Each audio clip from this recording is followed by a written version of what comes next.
On this episode, we discuss 1996's From Dusk Till Dawn. Through these lenses, we're discussing the unpredictability of the movie, how to practice healthy mental health habits, the importance of being vulnerable, and more. I'm Captain Nostalgia, and this is the Victims and Villains podcast, a podcast extension of the nonprofit that educates and engages individuals on mental health awareness and suicide prevention through pop culture. We're taking a bite out of the spoilers, so hide from the sunlight. You've been warned.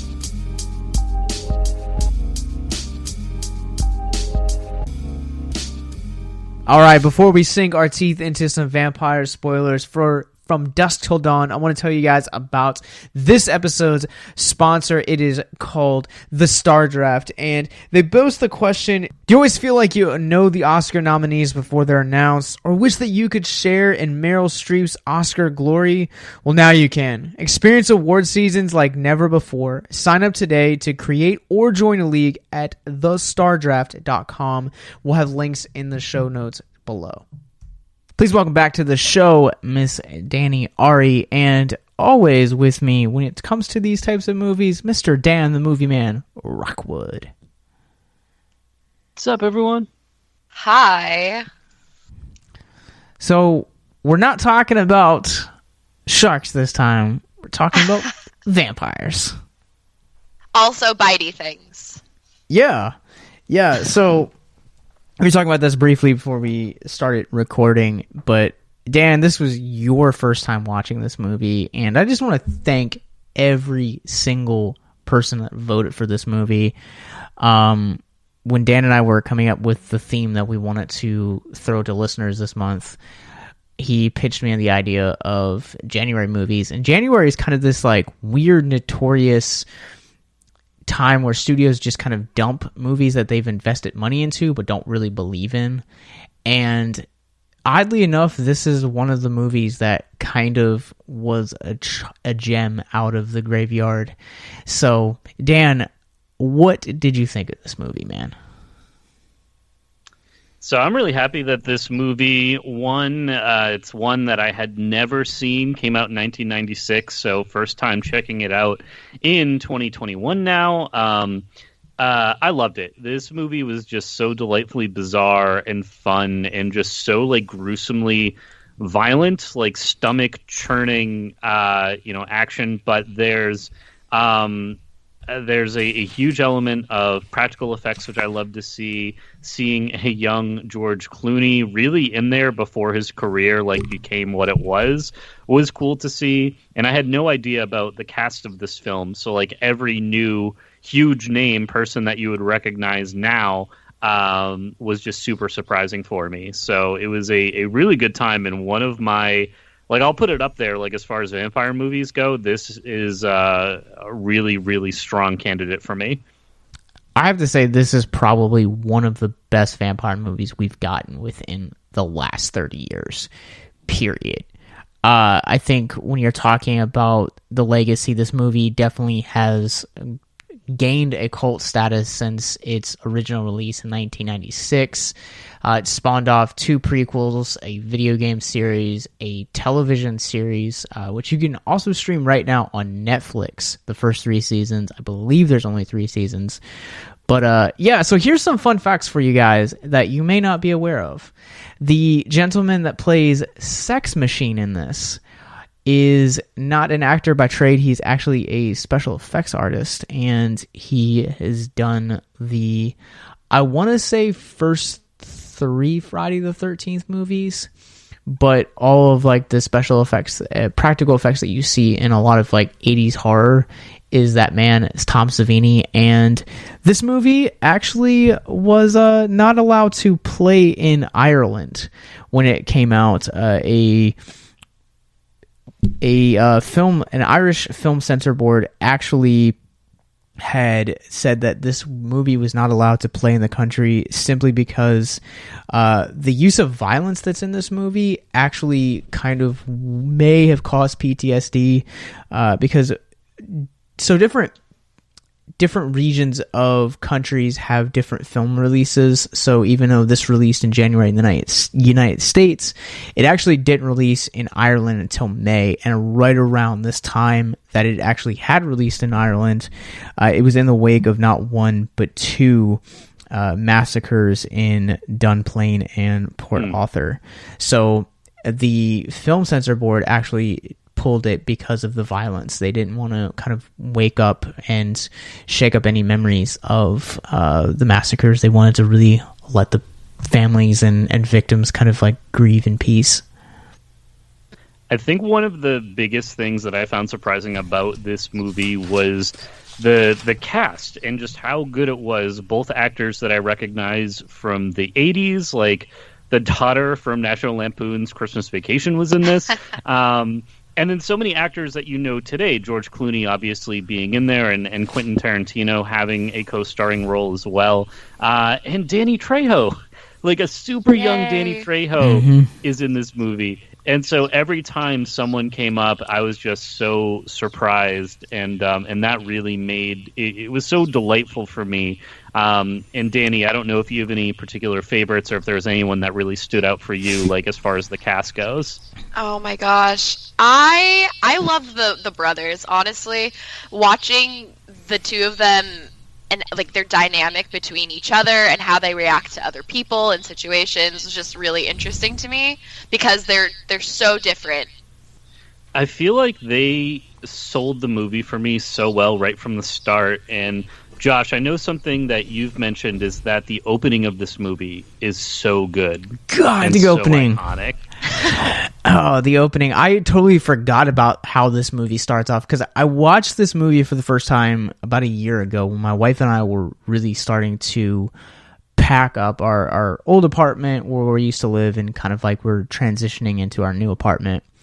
And we watched this one night after packing, and I just remember being blown away by how simple the opening is, but also how effective it is. And going through right now, I don't know why, but like opening film, like prologues or cold opens, whatever you want to call them, I feel like can either make or break a movie for me. And this movie with the sheriff and the gas station attendant just really is like really simple because it's like, boom, oh, did you hear about this? It's like a conversation, and then it like just quickly escalates, and you're like, oh, this is the kind of movie that we're heading into. Awesome. And Dan, I know me and you were talking about this, but 1 year later, George Clooney would go on to play Batman. But he's such a freaking good bad guy.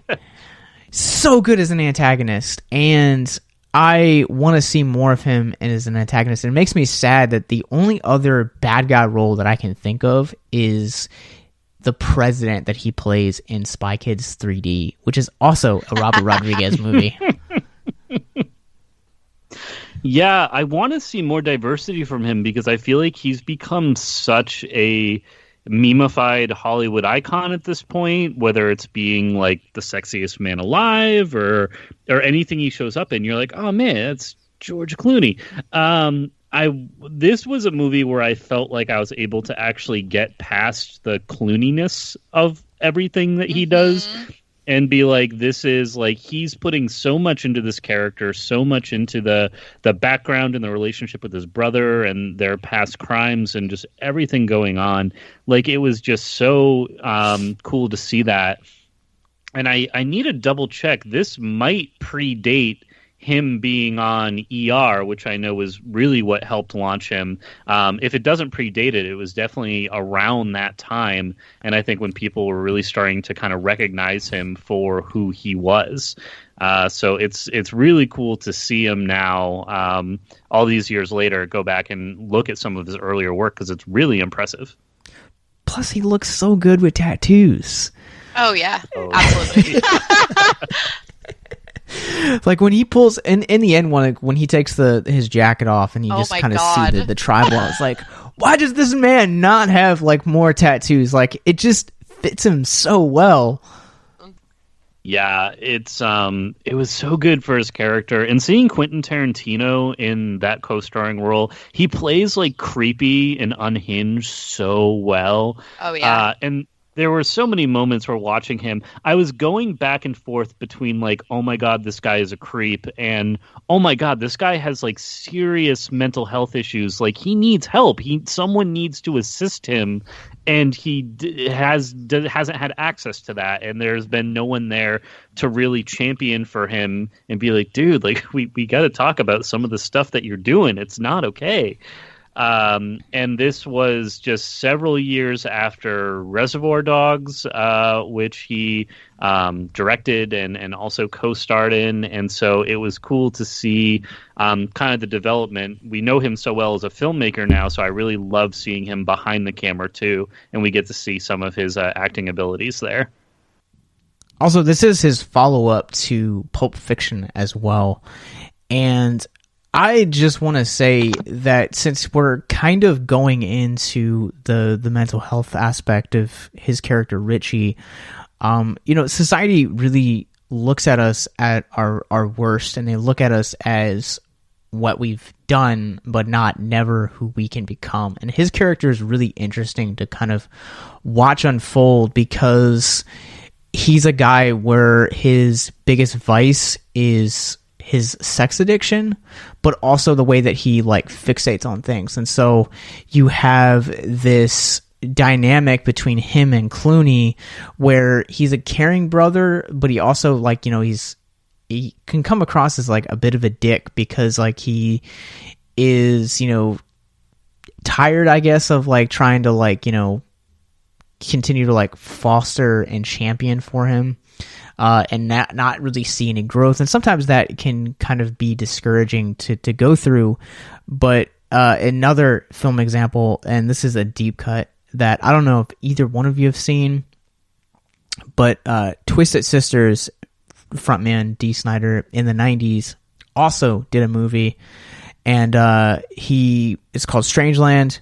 He played a character named Captain Howdy that basically would stalk chat rooms and then would lure teenagers to like meet up and like party with him, and he would basically like pierce their bodies and like body modifications, and then like halfway through that film he goes through this like change, and like he's like, he's better, he's medicated, he's like almost a completely 180 person, and nobody ever sees him for the man that he's become, but only what he's done.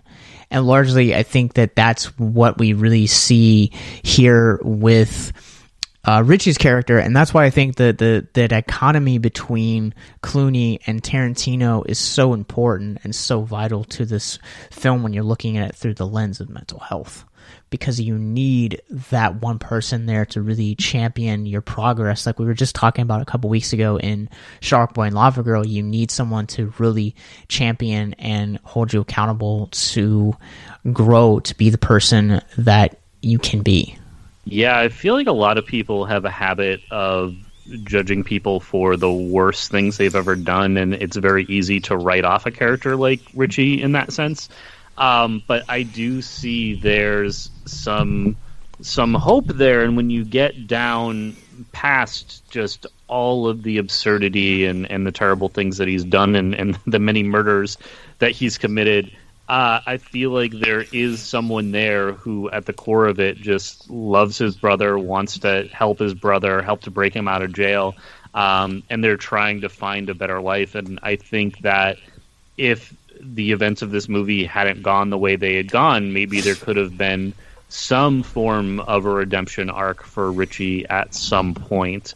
And we even see that toward the end of the film, and I don't want to get into it just yet, but there's definitely some questionable scenes that I feel are worthy of debate of, what characters get redeemed by the end of the movie, and if there's any conversation about what are they going to do next or where are they going to go.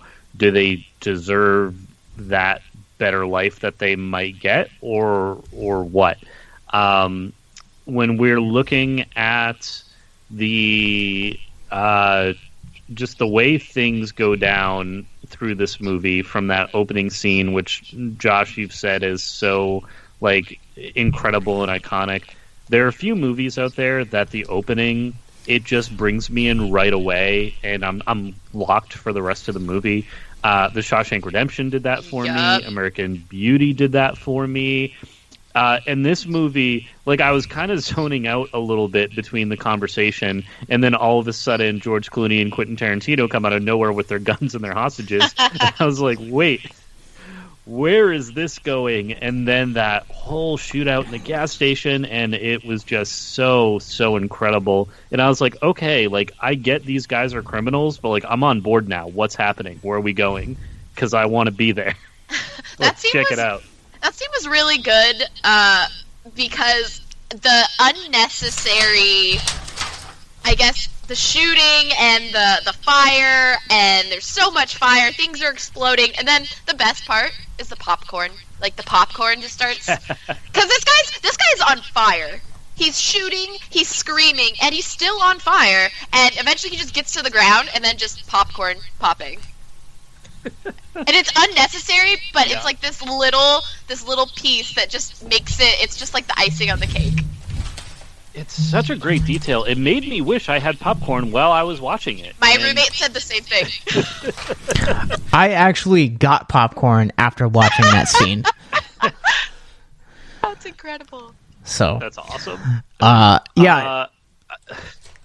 Josh, you can go ahead. I was going to say, how dare you not include The Dark Knight in some of the best opening scenes? That bank heist scene. I mean, Josh, it's for 2021, I'm trying to stay on topic and on track. So I'm limiting my references to 2 or less, but we can go 3, and The Dark Knight, absolutely. Such a phenomenal opening scene. To the point where that scene was the teaser for the movie. If you went to see, I forget which movie, but it played in IMAX before. See, that's what I thought it was something different, but wow, okay. Another good movie, honestly, that I didn't mind. But yeah, it's so good. And so when you're lining up these characters, especially these villains, like when you want to open your movie with your villain, or in From Dusk Till Dawn, I guess we can debate like who really is the villain of this movie because it changes so many times. You're able to just get into that point of view. And then I remember when I saw the Fuller family in their RV, I was like, okay, how are these things going to merge now? And it reminded me of Independence Day, maybe because they're in an RV and there's a family in an RV in that movie. But I was like, are we going to go like an hour and a half of this movie and then have them meet at like a military base somewhere and then just have that be the tangential relation that they have? But nope, they meet up very quickly and team up for the rest of the movie, which I guess I should ask because the thought crossed my mind. Are we seeing some like they're kidnapped victims? Like they kidnapped people and then they're working together, and then by the end we're seeing them start to have some reliance on each other. Like, is that a good thing that happened, or is this bad? Like I'm still not sure how I feel about that whole situation. I think the fact that it's more of, oh, there's a bigger enemy here. Like, the enemy of my enemy is my friend kind of situation. And I gotta say, I love stories that pit just people who are so at odds with each other together out of, like, adverse circumstances. And this is the ultimate, like, oh my god, we're in a thing. And they even say in the movie, like, I don't believe in this. I never thought I'd believe in this, but this is what I'm seeing, so I guess I have to believe in this now. I think you look at another movie like Dawn of the Dead, where you have all of these characters that come from all different walks of life and are almost like brought together to create that alliance for survival. And I feel like in kind of like films like From Dusk Till Dawn, where your final act really brings you to something that's kind of like unholy or just like seems like science fiction in reality, you have to kind of rely on people that are around you. And I love the way that kind of shapes together, and the scene where Clooney is really starting to monologue and really encourage these guys to come together, I feel like is one of my favorite sequences in this, because here you have people that are a family who's been kidnapped, you have a bank robber on the hunt from the law, and then you have a truck driver and a biker, I'm guessing. You know, you have the Tom Savini and Fred Williamson characters, and basically they were who ended up being the last of the batch that, you know, survived the first round with the vampires. And you know, you have these unlikely characters against these unlikely circumstances. So like Danny was saying, like, the enemy of my enemy is my friend. So you kind of have to create an alliance at that point. It's about survival. I liked when you're looking through the plot of this movie and going through, because you have the Gecko brothers on the run. They keep kidnapping people. Which I feel like isn't fully explained as to why they need to kidnap people, because by the time they get to the Fuller family, it's to take their RV and get them into Mexico. And I guess maybe that was just the thing the whole time. Maybe that original clerk that they had kidnapped, they wanted her to drive them across the border while they hid in the car. We don't really get to see that play out, but they get together. The conversations are just so quick and fast, and George Clooney, again, being just like a murderer and a criminal, is terrifying, but he just commands the room very quickly. And I really love how he says midway through the movie, and he's like, look, you know, we've got a really good I don't fuck with you, you don't fuck with me thing going here. Let's keep that going, and by the end of the night, you guys can go. Everyone will be happy, and we'll be fine. And I really like the father character, too, the Reverend, who had clearly experienced loss in his life to the point where his faith had been shaken. And I really thought it was a good scene when they were driving toward the border, and George Clooney just kept asking questions about his wife, about where she was, how she died. And he says it was a car wreck, and he says, "Oh, well, was it quick?" And he says, "No, she was alive for 6 hours before she died in the wreck." And it's one of those things that's like the moment the movie just takes a moment, and it really shows like this was a guy who was so devoted to God, who preached about God, and then had this happen to him, and now his faith has been shaken so much to the point where he doesn't even really acknowledge to believing for much of the movie. And I like that it takes that moment to build up these backstories and give an emotional weight to everything that we're seeing through the rest of the film. Yeah, I feel like it makes it a lot more powerful towards the end of the movie, when, you know, he has to step up and be that like warrior of God type of person. I just wanted to say I love the anytime, and I mentioned this in previous episodes about when there's like a religious aspect to like a horror movie, like they need to have like the badass young priest come in to do an exorcism or something. Like I always, there's something about that that's always appealed to me. And so I love the concept of like someone being like God's gunslinger, which is honestly an oxymoron if there ever was one. But in this movie, I feel like it kind of works where it's like, yeah, you have these things, and the Reverend, whether or not he's correct or not, believes these things have spawned from hell. He's like, we need to send them back. I would like to argue that if vampires did exist, which they do in this world, they are creatures who need to eat, they need sustenance, they need to be sustained. And by that logic, them hunting humans is just predatory behavior. I don't think you judge a lion harshly for taking down a gazelle. So to say that these beings are evil because they attack humans, I don't think that's a fair comparison. Now, you do have that the woman dancer vampire stomp Selma on George Hayek. Clooney Yes. and say, "Oh my God, that was okay." That yeah. Wait, did Yeah, you not it was recognize her? incredible? No, so I recognized her, but I didn't know where I recognized her from. So that's my shame. But she was incredible, and so she tries to enslave George Clooney, basically, and so that's not good. So there are multiple moments I feel like where the creatures just kind of show, but up until the blood really starts flowing, like they're welcome to just have mortals come to their bar and hang out. So I don't know. There's a lot of conflicting things going on in this film. My favorite part, like, this is completely off topic for like 2 seconds, but I love it. Tarantino's like, yeah, I'll be in your film. Like, I'm not the director, but I'll be in it as long as Selma Hayek gets to spit in my mouth. Like, yeah, this is fine. Yeah, and he wrote the screenplay too, so he wrote that scene. He's like, I want her to put her toe in my mouth. Like, wow. Yeah, and that's the thing. Like, not to belabor the point or get gross about it, but it's like she starts like pouring the alcohol down her leg. I was like, oh, like I can see how like that's sexy. And then she's putting her full foot in his mouth, and I'm like, okay, no, we've passed the realm of this being appealing now. Like, no, not for him, because you have to keep in mind the Juliette Lewis character earlier in the film. He also paid attention to her feet, so he has a foot fetish. Yep. That's completely in line with his character.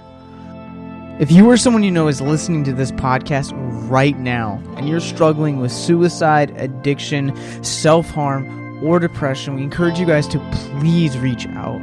This is the heartbeat of why we do what we do. Suicide is currently the 10th leading cause of death in the United States, and as of this recording, there are 132 suicides that take place each and every day on American soil. And when you scale back internationally, there are 800,000 successful suicides. That is one death roughly every 40 seconds. So if you or someone you know is struggling, you guys can go to victimsandvillains.net/hope. That resource is going to be right in the description wherever you guys are currently listening or streaming this. There you'll find resources that include the National Suicide Lifeline, which is 1-800-273-8255. You can also text HELP to 741-741. We also have a plethora of other resources, including churches, getting connected with counselors, LGBT resources like the Trevor Project, and also veteran hotline as well. Please, if you hear nothing else in this show, understand that you listening to this right now, have value and worth. We get it. Suicide, depression, mental health, these are hard topics, and the stigma around them doesn't make it any easier. But please consider the resources right in the descriptions below wherever you guys are listening, because once again, you have value and you have worth. So please stay with us. Which, I mean, I think that's in line with Quentin Tarantino as a person. I'm not going to unpack that whole thing, but if you watch his movies, there's a theme, and the theme is feet. When they get, so the bar, the titty twister in Mexico, and they get in there, and first of all, I feel like this whole place, it's just like so seedy and so gross, and everyone there seems to be having a good time. And Danny Trejo informs them that this is a biker and a truck driver bar specifically. And Josh, you made the good point in the notes that we looked over that this sets up a whole scene of like exclusivity and like, you don't belong, you're not welcome here. And I think that it brings up a good point, because there's so many times, whether it's being in a place that you don't feel comfortable or you don't feel welcome, or maybe if there's, a friend group where you feel like you're being excluded, like exclusivity is such a real visceral thing that just about everyone has experienced. I like that it's explored, at least in that little scene in this film. And we get to see kind of how the characters react to that, and how the Reverend kind of comes in and saves the day. And I love that he pulls out his like Class D driver's license, and he's like, "See, like I'm a truck driver. That's technically you could call it a truck. So we're good to be here. These are my friends." Yeah, and I know for me, Dan, you've been with the podcast, I think, longer than a lot of our staff. And one of the things that when we were planning out, like week by week, our 2018 schedule, 2018 was such a massive year for movies that we'd seen everything from Aladdin to Endgame to just so many movies. And I was at this point where I was trying to keep up on all of these things to kind of have to be in the know, or, and to kind of be along with that exclusivity of saying, these are the movies that people are going to be talking about. These are the movies that, we need to be covering. And maybe it was 2019 actually, because I remember Detective Pikachu. So, but that one of the best films of 2019, and that's saying I haven't something seen here. it. I haven't seen it. HBO. Oh my god! HBO. And I know you like Pokemon. You gotta watch it. I gotta do it. And I have HBO too. So. Well, we know what you're doing tonight. Oh man, I enjoyed it so much. Genuinely, it's so good. Watch it, and then I forget if we covered it or if you did an episode and maybe someone else was on it. I feel like I was on that episode. I can't imagine I would have said no to that. We did that episode. Listen to that episode. Yeah, so we did that episode, and we did Pokemon the first movie before it, so good. And then we did Detective Pikachu. But like that created a burnout effect on me, so like that really took its toll on my mental health. And so when you go back and you look at some of the episodes that we covered last year, we're not necessarily going to cover these big movies and go for that feeling of exclusivity, but we really want to cover movies and talk about things that we think people need to hear about. And that's why when you look at what we've done for 2021, so much of our content so far has been Robert-Rodriquez simply by coincidence. But we've been talking about going deeper with a lot of these mental health themes, and that scene in particular just really, really like struck a chord with me when I was watching it last night, because I've been there. Like I've kind of been that reject where I, just don't feel like I belong. One of my favorite lines from any movie is from Batman Forever, and Bruce Wayne says, as Batman, I don't blend in at a family picnic. And that's kind of always been for me, like I always feel like I'm the black sheep of my family. So like acknowledging that exclusivity and kind of like the mental health effects that it has on someone, even for 2 minutes, I think is one of the more valuable scenes in this movie. And like you were talking about, Dan, earlier, the time that it takes to establish these backstories is one of the strongest factors within this. And I feel like in that way, it definitely feels like a Tarantino film, because Tarantino really takes his time to develop his characters. And that's one of the things I really enjoy about him as a writer. Yeah, same. I really think that it was effective how short the scenes were with each of the characters, but they all served their purpose. They all, built up this bigger, broader picture that, it connects to the rest of the story. And then by the end, you can see how characters have grown, or you can see how characters have redeemed themselves or changed, or, meaningful things that have happened because of this situation they were put in. Yeah, I'm always a huge fan when movies take time with their characters, and it's not just like quickly moving one scene to the next without really any real development. It's those conversations and just getting right down to the point of what's motivating them and what past traumas have they had, and we can very clearly get that set up quickly where there is that level of loss between the Fuller family losing their wife and their mother, and there's the relationship between the two brothers, the Gecko brothers, and I feel like it's pretty clear to me that they appear to be really all they have. I don't think they have much in the way of other friends or family that are there to really support them. And there's a nice, almost like these characters start to shift. There's a point where the Gecko brothers are the villains, but then they start to turn, and you start to rely on them, and they start to rely on each other. Since we've gotten pretty far along in terms of discussing, like, you know, the different characters and the mental health aspects, I want to talk about that mid-film, like, full-blown, these are vampires. Because it comes out of nowhere, and it was so incredible, and I want to know anyone who watched this movie blind without knowing that ahead of time. I feel like that would be such a good moment.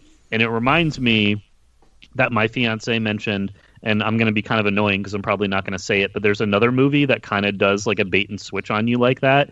And I don't even want to name what it is because I want people to go see it without knowing that there's something happening there. So I know that's vague and it's annoying, so I apologize. But it's it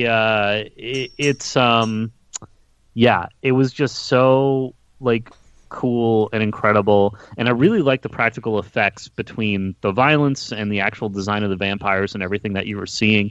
Like the movie took such a turn so fast, and I was so on board with it. Yeah, everything went to hell in like five seconds. It was just all fine until it wasn't. Mm-hmm. But I mean, that's gotta be like a metaphor for life, because you can have a good day one moment, and then the next thing you know, you're watching Salma Hayek dance on a table, and then bam, vampire. Like, life can treat you like that all the time. Like, you can be having a great day, and then all of a sudden you hit a deer. Boom. That's exactly how 2020 went too. Like 2020 started off, we're like, yeah, roaring 20s, we are here for it, and then everything happened, and we're like, well. Yeah, I remember. I feel bad because I'm guilty of this. In like January, February of 2020, people were talking about coronavirus, being like, man, like I'm starting to get concerned. And I was like, look, like they've been trying to freak us out about pandemics since like SARS and Ebola, and it's never been a problem. And this won't be a problem either. And man, I was so wrong. And I'm sorry. I apologize. I will take future outbreaks seriously, I promise. But I like to think that things are looking up as we move into 2021. And similarly in this movie, when things start to look up, I feel like it's when they are able to fight back against the vampires, and they kind of secure themselves inside the bar there, and then their allies slowly start to change. And I believe it's Sex Machine who changes first, right? Yeah, he had a bite, and he's like, how do I hide this? And then he slips his jacket on, and then no one knows. And then he bites the other dude, the guy with the cigar, who was super badass. He's probably one of my favorites. Yeah. And he turned so quickly, though.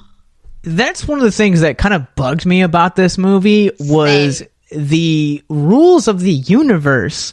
And Dan, I know that like way back when, I think it was The Last Jedi that we did. It was one of the very first podcasts we'd ever done. But you were talking about the rules of the universe. And are they consistent throughout the movie? And that has been something that's completely changed my viewing experience. And it's like once you get into that third act where it's like vampires like balls to the wall insanity, it's like, okay, how do we do this where you have a creature like Sex Machine that is taking so long to change, and then you have other people like Richie that changed almost instantly. And even Harvey Keitel's character takes a good while to be bit. Like it kind of almost seems like the reactions of turning depend solely on what the narrative calls for. Yeah. It's really not consistent, and I feel like one of Sex Machine's most iconic quirks in this movie is his crotch pistol. Yes! That, like, he reveals to that one guy when he pulls a switchblade, and then the guy backs down, and then he uses it later, which like is a framing device for screenwriting. Like that's objectively excellent. Like I love that. But also just from a self-defense perspective, like what's the purpose of that? How did he go about custom making a gun to keep there? How does it not hurt? Yeah, I can't imagine that's comfortable. It's definitely not safe. Like everything I know about firearm safety just goes out the window with Sex Machine's custom-made crotch pistol. I don't get it, and it might be the most interesting thing about his character. He's so overpowered because he also has that whip that he's really good with. So good. He's gender swapped though, because like we've seen like private part like guns before in early James Bond movies with the boob guns. Oh, the boob guns. Yep, the little it pops out of the bra and yeah, so you just like or something. But yeah, you just like shake it and like as like you're trying to like aim, you just like do a little ta-ta shake, and then it's just like bam, bam, bam, bam. Yeah. Hang on, was this actually in James Bond, or are you talking about Austin Powers? I think it's in Austin Powers. It was in Austin Powers, but there is one of the. I want to say it was one of the last movies of Sean Connery's run, maybe even early Roger Moore. I'll find it, but I distinctively remember it. Now it looks like I need to know because it could have been a parody on that from Austin Powers, which I could see happening. Well, Austin Powers is a parody of James Bond, so it would make sense that they're taking one. Yeah. But I mean, honestly, I wouldn't be surprised if that was true, because those movies get so ridiculous, especially some of the older ones. So while Dan is looking that up and giving us the answer that we're all now thirsting for, I hate that James Bond boob gun is now in my search history. It's excellent. I mean, I kind of want to go back to the cast a little bit. Like, this cast is incredible, and we are just leaving out one of the most valuable members of this cast, and I am talking about the multi-talented Cheech Marin, who plays not one role but 3 roles, and we're introduced to him just like trying to sell pussy to any onlookers in the middle of nowhere, and he's just like going through like every variation, like every like skin color, every like animal breed, like he's like, we got them all. Yeah, when he got to the animals, that's when he started to lose me. I was like, oof. What is happening? But keep in mind, these are like beasts, and you don't really think about it until later, but they are also beasts, so I guess it's not as uncommon as you would think. So that's our introduction to the Titty Twister, but let's talk about our outro to the Titty Twister, kind of like sitting on like almost like that Aztec feeling like pyramid where you have like just bones and just like debris, and then you fade to black. Like that is probably one of the best endings, and I'm very hesitant on watching the prequels that this movie had spawned off, mostly because horror sequels are notoriously terrible. There are a few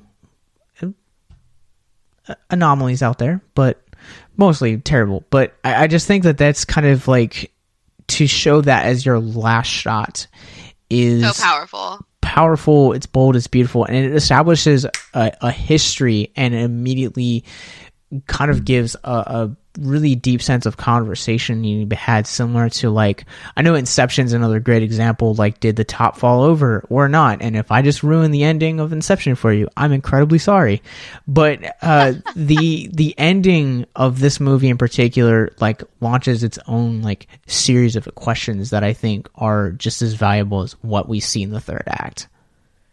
I remember when we're first introduced to the bar, and when they get inside, I remember I straight up said, This reminds me of like an old church because it gives off that vibe, but it's like grungy and like old, and at the end you're like, oh, this is part of something way bigger.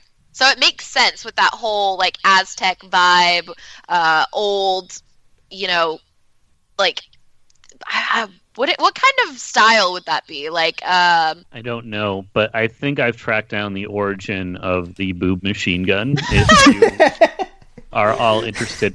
So it's from the minimal research that I just did.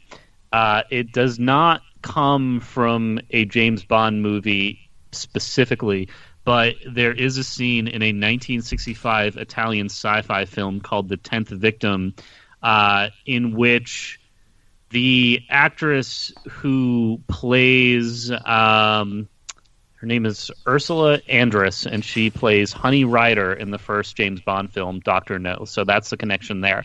But there's a scene in this movie, The 10th Victim, where she has a metal bikini that appears to fire bullets. And so I think that's where Austin Powers originally took that inspiration from.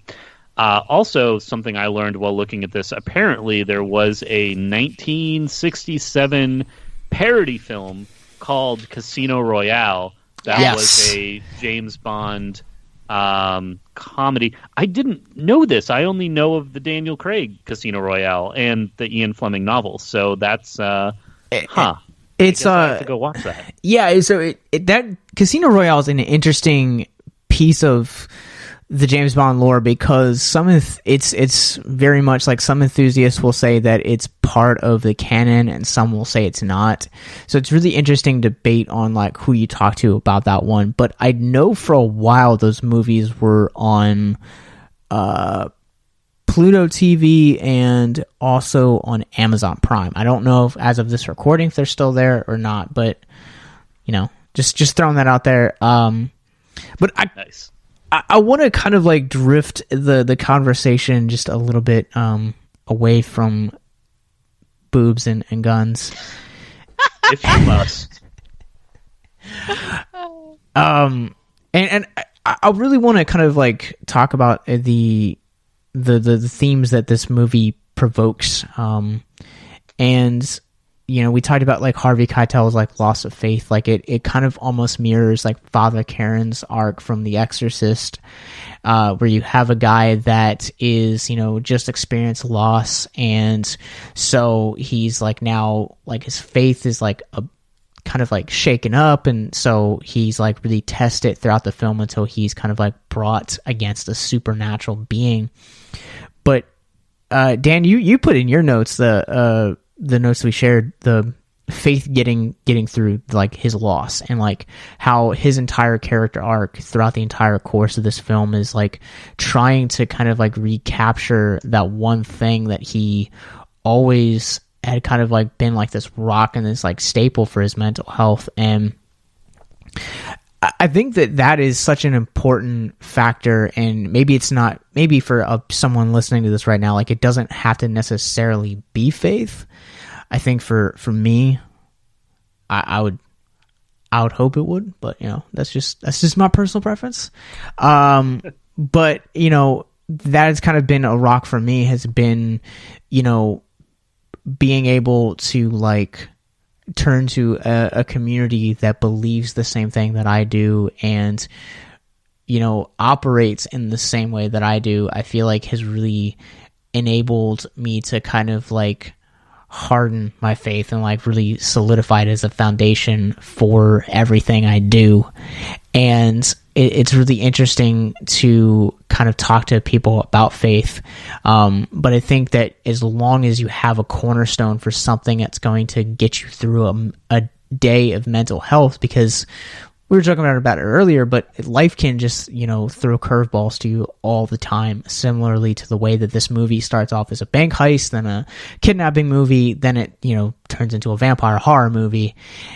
Life operates in the same way. And so whether that is movies, video games, or, whatever, just having a cornerstone for your own mental health, I feel like it helps you really kind of go through those tougher seasons of grief, loss, just searching and answering the questions of like, who am I? Why am I here? What is the purpose of life? And really better understanding those. I feel like film has been one that has kind of been a secondary cornerstone for me as well, to where like I became a cinephile when my grandmother got diagnosed with cancer and was like on her deathbed. So like to kind of cope with my depression, like I started like really just diving into movies and looking for a way of like how to better understand the process of how it is. And Dan, I think for you as well, you talked about video games and equally movies as well, but just kind of placing mental health practices within you that help you to respond healthy to some of the less than desirable circumstances that life can throw at you, I think is incredibly important. Oh yeah, the whole leading concept of Alcoholics Anonymous is give yourself over to a higher power, right? So whatever your higher power is, whether that comes from a religious place or a spiritual place, I think having that community for one is helpful, but having those things that you can lean back on, whether it's games, film, books, whatever you like to do, is super helpful too. And then for me, I know if I invest so much time and energy into one thing, it's like I need to take a break and decompress and do something else. And that's why I play a lot of video games. I would suspect more than the average person, but still less than the people who are at the top tier of whether it's streaming or covering or whatever it is they do professionally. But there are times where it's like, okay, I've played a lot. I need to watch a movie. I need to go read a book. I need to do something else to switch up what I'm handling. When you're looking at the concept of faith in this movie, I like that it became so cut and dry to a point where the Reverend was like, I had trouble believing and I wasn't sure if this was real, but these creatures are demons. They're from hell. Therefore, the opposite must be true. Which I appreciate that logic so much because there's a plot line in Supernatural in one of the early seasons where they come across a guy claiming to be an angel, and Dean's like, nah, bruh. Yeah, he's like that. And I'm like, why? You fight demons. Why are you so surprised that angels might exist? Because I feel like if one is true, the opposite has to be true.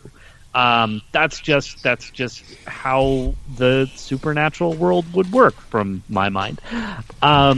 So I like that the Reverend is able to make this connection, and then you have that great scene, almost reminded me of like an old A-Team episode of them just ransacking the storage room, finding weapons, finding anything they can. And I especially love the automatic like staking device that George-Clooney gets. It's so good, but then I feel like we don't really get to see him use it in action. Like he uses it as a deterrent, but he doesn't really stake that many or even any vampires. Like I don't really remember seeing him use it on anyone, which was a little disappointing.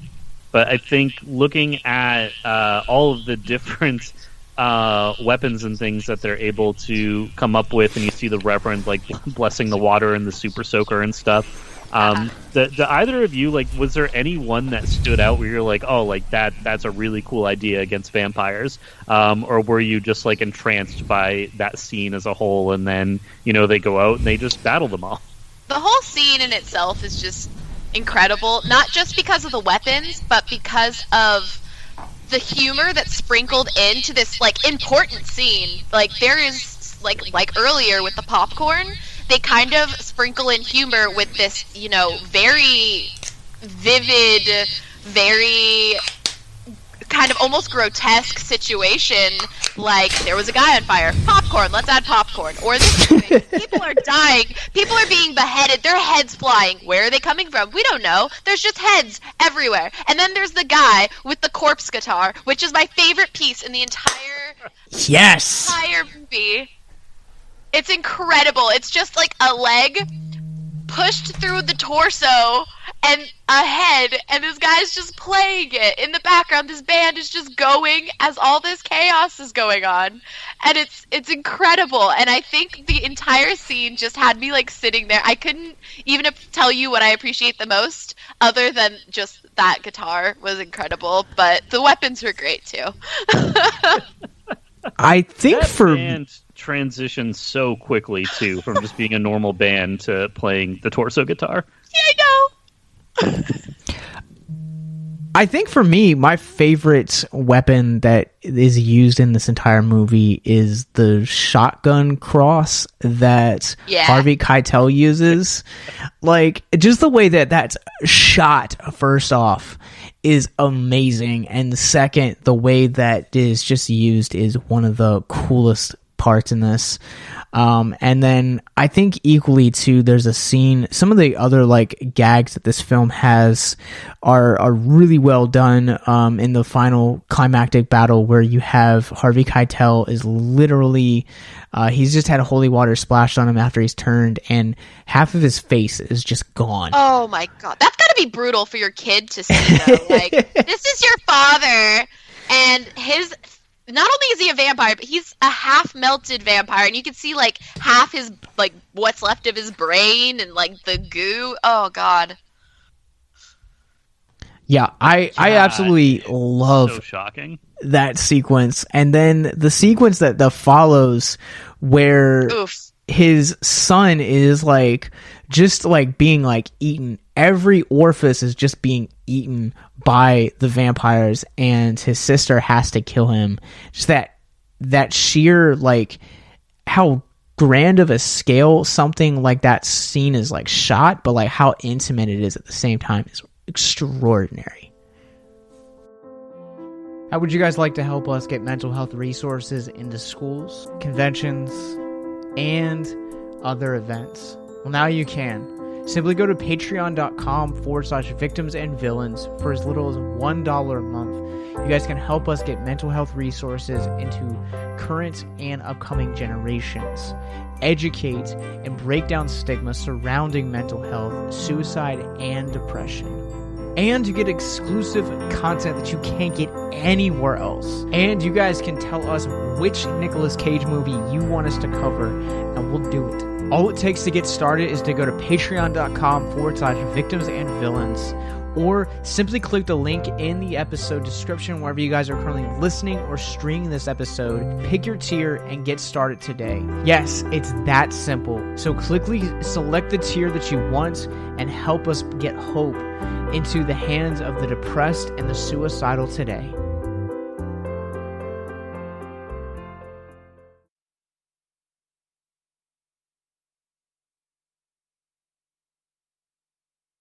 Hey guys, Captain Nostalgia here. Just want to take a brief minute to tell you guys a little bit more about this episode's sponsor, the Star Draft. As listeners and cinephiles alike already know, Hollywood award season is fully almost here. And the Star Draft lets you be a part of it like never before. It's a little bit like fantasy football meets the Golden Globes, and here's how it works. Head to thestardraft.com to create a league to invite friends or join a public league to make new ones. Draft a team of 10 actors and musicians. Think Olivia Colman is going to sweep every award show this winter? Draft her. Before every nomination and award shows, set a lineup. Every time your actor or musician earns an accolade, they earn your team points. Then sit back, relax, watch the awards, and rehearse your acceptance speech. The site's top scoring teams at the end of the Oscar night earns a cash prize. It's 100% free, and because we love the Star Draft, and you all will love it so much, we created a public team that you can now join as well. All you have to do is sign up and join the Victims and Villains League at thestardraft.com. That's www.thestardraft.com. We look forward to beating you all awards season long.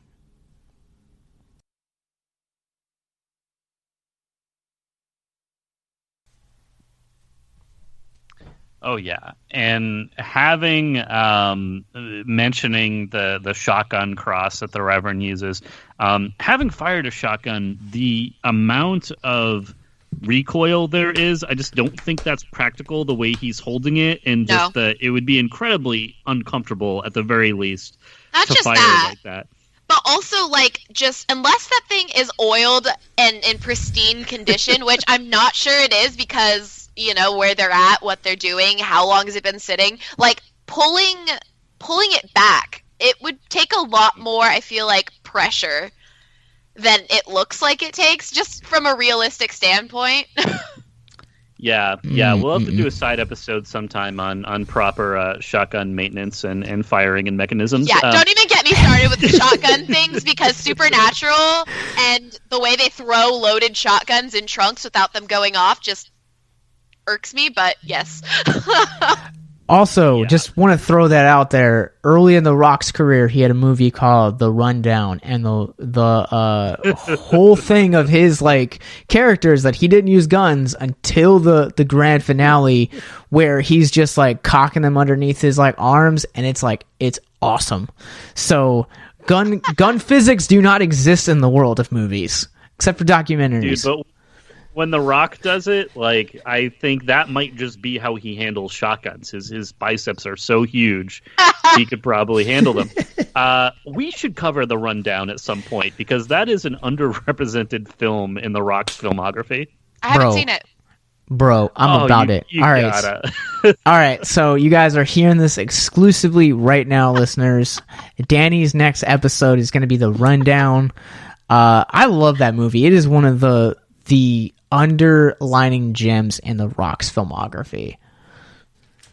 All right. It really is. There are still like lines and scenes from that movie that still resonate with me. And the whole finale sequence with The Rock is just so breathtaking and wonderful. I think that movie came out in 2003, if I remember, so not long after his Scorpion King debut. But it's definitely a great one. And looking at the absurdity of physics and things, the one thing that really caught me was how effective the shotgun cross was, the fact that he held the vampires at bay. And after he did that, he gets into the room and they're like, all right, what are we going to do? We can't just sit here. They're going to break in. It's like, dude, you just saw how effective that cross was. You could just paint a cross on the door. Yeah. Or, like, you could just assemble crosses for each character and literally just walk out the front door of the bar if you wanted to. Like, that seemed like a pretty obvious solution to me. That would just be a boring movie. Yep. I just want my characters to make it out safely, and Sex Machine got bit, and then the whole thing so just mad. Went down rail from there. Oh my god, I don't know when we're going to talk about the end of the movie, but there are a couple things about the end of the movie that got me too. So let's keep on Sex Machine really quick, and then we can jump into the end of the movie. Sex Machine's a really interesting character. First off, I love the way that we learn his name, where it's aside from just the Juliette Lewis character, and she just kind of like introduces his, and he's just like casual. He's like, Sex Machine. Like, it's such a casual like delivery that I completely forgotten about it. And the first time that I watched this movie, that scene in particular brought me to tears. Just how casual it was. And I watched this really late last night and like almost again like in tears. But his transformation sequence is something in particular that, again, watching this movie and thinking about it from a podcast perspective, and kind of like how we can start to, you know, really pull out thematic elements and talk about mental health is really interesting to me, because the context of his transformation really matters. And so when you're looking at his character, this is at a pivotal moment in the film where George Clooney's character Seth has just rallied up all of these misfits to form an alliance that they're going to take down the the vampires. And we talked about this earlier. You have a kidnapped family, a bank robber, and then you have two bikers or truck drivers. And Sex Machine is just kind of like, he's been bitten and he's now trying to hide the bite and, really hide this transformation from him. And it kind of like really struck me as almost like this like metaphor for, what it takes to be vulnerable with someone about your own mental health and specifically your own mental health struggles. I've talked about it and shared it a few times on the show before, but I contemplated suicide and I went through like really heavy depression and like I knew like what my suicide note was going to say and like how I was going to phrase certain things and like how I wanted to kill myself. And I was just at this point in my mental health where I just felt so alone and like I couldn't effectively articulate those thoughts and communicate that in just the right way. And even this past year with moving and with quarantine and just a couple of other things, like I went through a bad depression and like I sat on that depression for about 2 months and just kind of didn't really have a name for it until like one day, like someone was kind of like, I think you're going through depression. It's like, okay, this is a thing. But, having the courage to like really be vulnerable at, with our patrons and also the writing, our staff, was a big step forward for me. And I just want to encourage anyone to, be vulnerable. Surround yourself with people that will appreciate you for you, loving you at your best and your worst, because in the end, being able to be vulnerable with people about your mental health is going to be better for your mental health in the long run. Yeah, I've always, since I have surrounded myself with people who can understand what I'm going through, what I've been through, who I've determined are like my safe place kind of people, I feel like I can be a lot more open just in general. For example, I was at work and I was like, I was just talking. And my supervisor was like, you have a lot of energy. I was like, oh, sorry, I just took my ADHD medication. And she goes, you don't want to say that too loud. And I'm like, why? Like, I understand, like, that some people don't want to hear about it, but, like, to make it such a taboo thing, like, and that's not even, like, depression medication or anxiety medication. I just said something simply about ADHD, and she's like, well, that's not really appropriate to discuss at work. And I feel like that should, I feel like people should be more comfortable talking about their problems or, the way they're handling them. I feel like if I had known that more people, took medication, I would have been more open to the idea at a younger age, Oh, yeah. I think having the ability and the connection to talk about whether it's specific mental health issues that you're struggling with or medication that you're taking.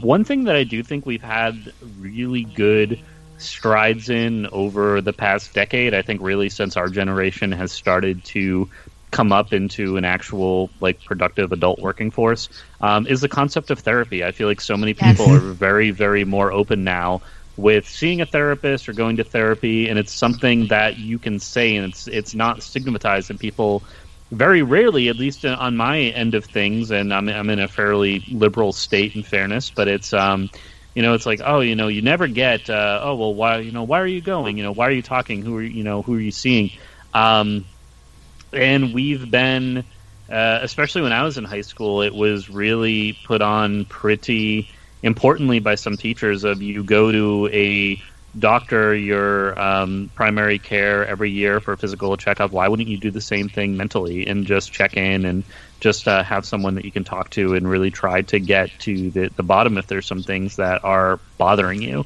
So in that case, I do appreciate that we're seeing more and more things open up.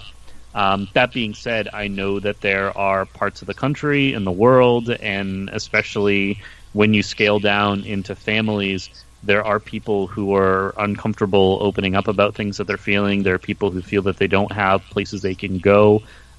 That's where one of the benefits of the internet has become. I think people finding those communities, those spaces. There's always a subreddit or a forum that's available with people offering help and assistance. There's plenty of those that are negative too, and I recommend, if you spot those, just don't waste your time. Just get out, because those people aren't worth anything. But yeah, it's important to have that community, and whether you're fortunate to have friends or family who are understanding, and if you haven't tried to open up to people, do it in the way that's comfortable for you and that makes sense for you. But I think you'll find that more people are more understanding of what you're going through when you're open to talking about it, instead of people just guessing or not knowing kind of what's going on behind the scenes. Oh, absolutely. And I think it's really powerful, like, even if you are someone who doesn't think you have, like, a lot of followers on Instagram or on Twitter or whatever, like, just being open and talking about, if you're comfortable with that, talking about, being a safe place, talking about being open with, situations and depression and stuff like that's really important and really powerful. Because I know, like, I don't have a ton of followers on Instagram or anything, but I have people who have messaged me saying, it means a lot that you're so open about taking medication, going to therapy, having bad days, because a lot of people on Instagram try to, like, beautify their life, and they want people to think, oh, my life's perfect, I'm not depressed, I don't have these things. But then you have the people that are real, and then people can see, oh, I'm not the only one. There are people that are having the same problems, having the same struggles, and I've had people, like, talk to me about things like, it's really important, and I feel, I guess, privileged to have people talk to me and say, it means a lot that you are so open about these types of things. I think we need to be too, because the more that you talk about it, the more you normalize it, and yes, the more that it's normalized, the less that you have these fearful conversations taking place, to where, I feel like in my original, like, one of my first seasons of depression, it's kind of like, I don't know if I can talk about this with anyone, because what if I'm alone and no one knows how to respond to me? And I think that's a common fear that we find in a good number of people that are going through depression, is, how do I articulate to someone who might not feel the same way or might have, like, different circumstances, but how can I effectively communicate with someone how I'm feeling? And Dan, I know that you had said this, like, talked about this a while ago, but for some reason the story always sticks with me. You talked about, going to, like, a fast food restaurant with your mom for the first time, and you were, like, a toddler, and she asked you what you wanted, and you had said that you couldn't see it, and, like, so you thought that, like, the entire world was, like, just this blur, and it was in that moment that you're like, okay, I need glasses. In a similar vein, I think that's what we have to do when it comes to mental health, is you have to just say, I'm not okay, and really just kind of, like, place yourself out there, even if, we don't, I look at other podcasts that, are, traditional, like, movie podcasts, or that are just people gathering around a microphone to talk about stuff, and their numbers completely blow our numbers out of the water. But at the end of the day, like, the reason that we write the reviews we do, the reason that we do the Facebook Lives, the reason we do YouTube and Twitch and all of these different things isn't to gain numbers. It isn't to, gain notoriety. At the end of the day, it is to help those people that are going through depression and suicidal tendencies, to say that, hey, you're not alone. Everyone that's doing this, they've been where you're at. They've stood where you've stood. And we just want to encourage you and walk alongside with you, and place the right resources to help your mental health get better. And I think that that's really, like you said, Danny, like, even if you don't have a whole lot, like, helping one person at the end of the day, it makes it entirely worth it. Yep. 100%. And the glasses analogy, I think, is so spot on because, yeah, I was a kid. I could not see. The world was blurry, and I just assumed that's how the world was. I didn't know anything different. And so, yeah, one day I said, I'm really frustrated when you go to a McDonald's and you have the menu up behind the counter on the wall. I was like, why don't they make it bigger? Nobody can see this. And that's when my family was like, wait, you can't read that? I think you need glasses. And then I've been wearing glasses and contacts for just about half my life at this point. Yeah, it's, or even go back to standard definition like TV and film. And I'll say for the majority of the people, unless you were in the industry or were a visionary, you maybe didn't think of things like HD or 4K or, where the world would be going.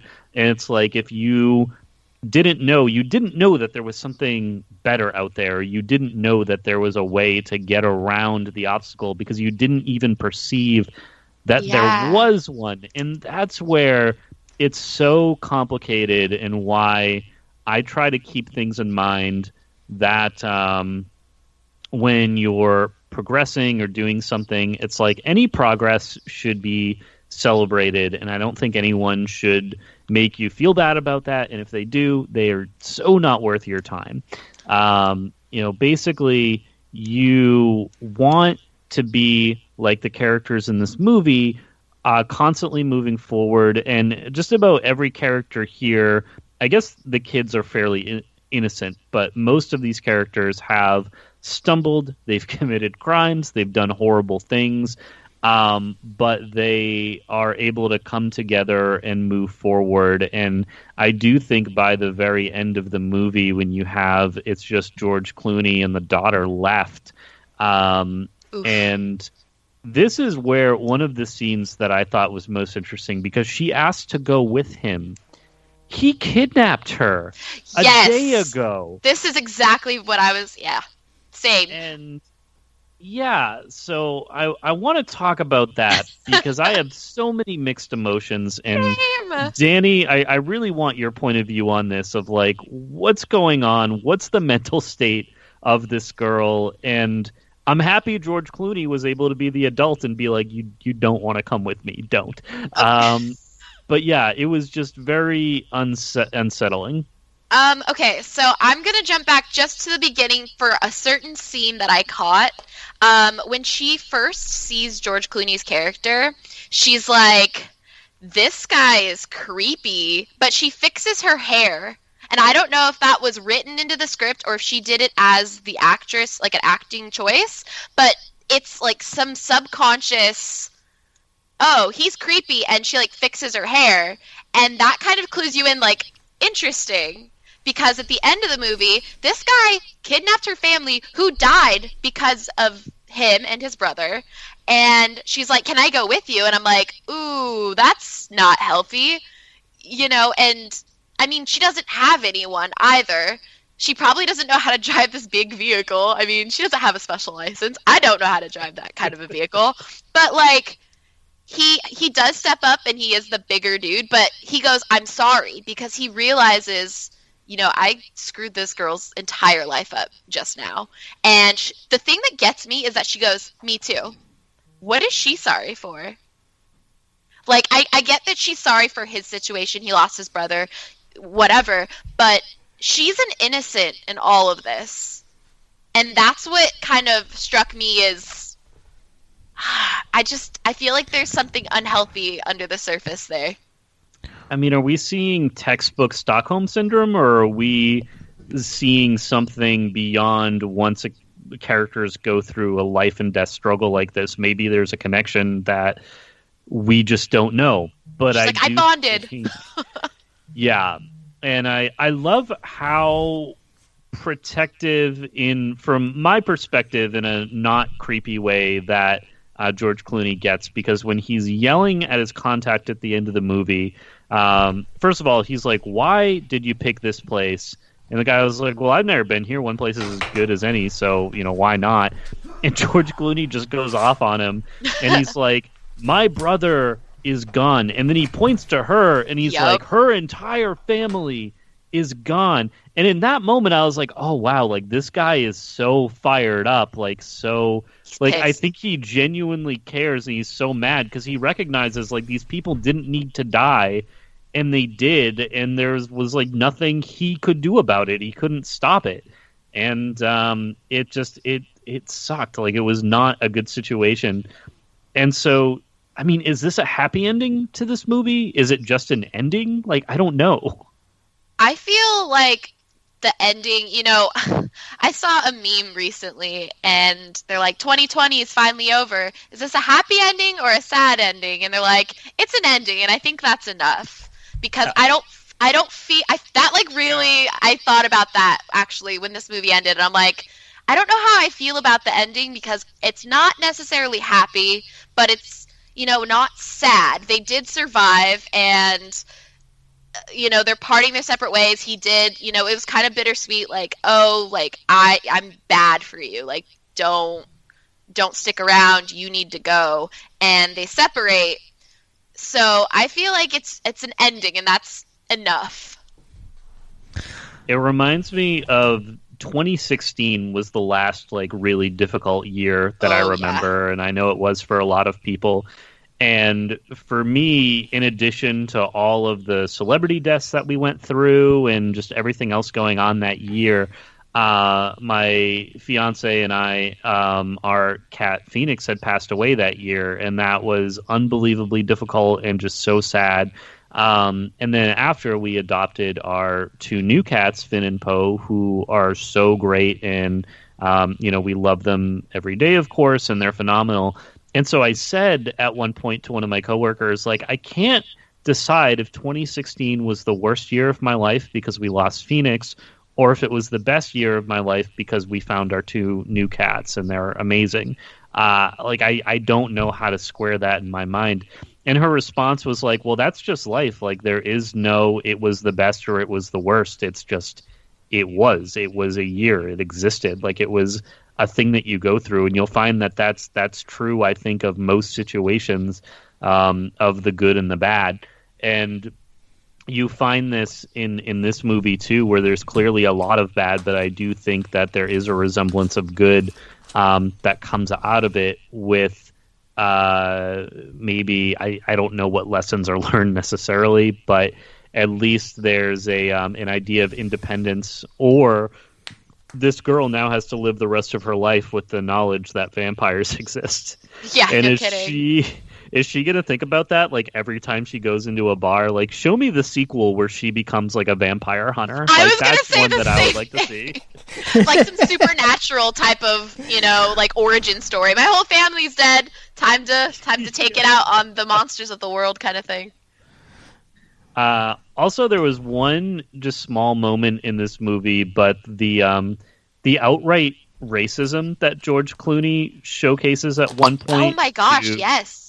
And it made me so uncomfortable, which, like, I think that's a good thing. Like, racism should make you feel uncomfortable. That's a you know, you should never feel comfortable or just say, oh yeah, that's acceptable. No, you shouldn't. But yeah, seeing that, and then I really appreciated the father, and how, you know, George Clooney was just being derogatory, and he was like, well, you don't look Chinese, and he goes, well, neither does he. Or Japanese, yeah. He's saying you don't look Japanese, and he goes, well, neither does he. He's Chinese. And it's just like, so good. Have, like, I love that comeback and that just, like, slight, like, correction. But then, to George Clooney's credit, he doesn't give the son a hard time or call him, like, derogatory names for the rest of the movie. Like, there's kind of a bit of respect there once they go through stuff. And even Quentin Tarantino, when the kid's, like, looking up, like, bright-eyed at all the naked dancers, and Quentin's just like, hey, like, if you want to lap dance, like let me know, like, we'll make it happen for you. And the kid just, like, nods. He's, like, so happy. And it's like, okay, I don't know if these are, like, the coolest dudes ever, or if they're just like the uncles with, like, really bad influences that just don't know boundaries. Like, I don't know. But I like that moment. I thought that was nice, considering they kidnapped and just murdered a bunch of people.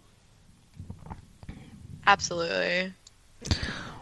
Well, much like the ending of this movie, we're going to drive off into the sunset. That's going to do it for us on this episode. But where can people find Danny Ari cosplay online? My Instagram is Kittens and Caffeine, and my Twitter, I'm trying to get into it because Instagram is starting to become a MySpace as of lately with the reach. But I'm going to be going over to Twitter a lot more, and it's Danny Ari Cosplay. All right. Well, you guys can follow us everywhere at Victims and Villains. We're on Facebook, Instagram, Twitter, Twitch, and Letterboxd, wherever you guys get your podcasts from. Make sure that you guys hit subscribe. And if you guys want to support us and help us get mental health resources into schools and conventions, you guys can go to patreon.com/victims and villains. But even more important than that, victimsandvillains.net, which you guys can find in the descriptions below, will get you guys access to our Patreon, past episodes, movie reviews, all of our social media, and suicide prevention resources as well. Dan, where can people find you online? You can find me on Twitter over at drock6499, sharing a lot of PlayStation 5 screenshots and videos over there, as well as some of the gaming articles that I've been writing recently. I'm sharing those there too. So if you want to catch up on just stuff I'm writing, stuff I'm doing, follow me on over there. All right, and you guys can follow me and my film journey through Letterboxd at Captain Nostalgia. But until next time, we are going to go hunt down some vampires. We'll see you guys on the next episode.